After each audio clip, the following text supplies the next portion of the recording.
વાવ-થરાદ જિલ્લાની દિયોદર તાલુકા પંચાયતની ચૂંટણી બીજી વખત રદ કરવામાં આવી છે. જે રીતે ચૂંટણી અધિકારી દ્વારા ચૂંટણીનો સમય આપવામાં આવ્યો હતો, તે સમય દરમિયાન ચૂંટણી અધિકારી હાજર ન રહેતા આખરે ભાજપ અને કોંગ્રેસ બંને પક્ષના સભ્યો સભાખંડ છોડીને બહાર નીકળી ગયા હતા. ભારે વિવાદ અને હંગામા વચ્ચે ચૂંટણી રદ થતાં જ દિયોદરમાં મોટું રાજકીય તાંડવ ખેલાયું છે. આ સમગ્ર મામલે સાંસદ ગેનીબેન ઠાકોરે એસડીએમ અને કલેક્ટર પર ખૂબ જ ગંભીર અને આકરા આક્ષેપો કર્યા છે.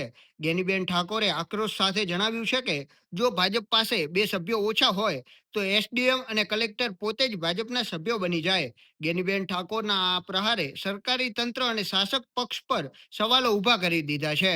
ચૂંટણી રદ થવાની જાહેરાત થતાં જ સાંસદ ગેનીબેન ઠાકોર અને પૂર્વ ધારાસભ્ય ગુલાબસિંહ રાજપૂત સહિતના તમામ મોટા નેતાઓ અને સભ્યો તાલુકા પંચાયત કચેરી ખાતેથી બહાર નીકળી ગયા હતા. હાલ પૂરતી આ ચૂંટણી ભલે ટળી ગઈ હોય, પરંતુ સૂત્રોના જણાવ્યા અનુસાર આજે સાંજ સુધીમાં જ આ ચૂંટણીની નવી ચોક્કસ તારીખ જાહેર કરવામાં આવી શકે છે. હવે જોવાનું એ રહેશે કે આગામી દિવસોમાં દિયોદરનું આ રાજકીય યુદ્ધ કયું નવું વળાંક લે છે.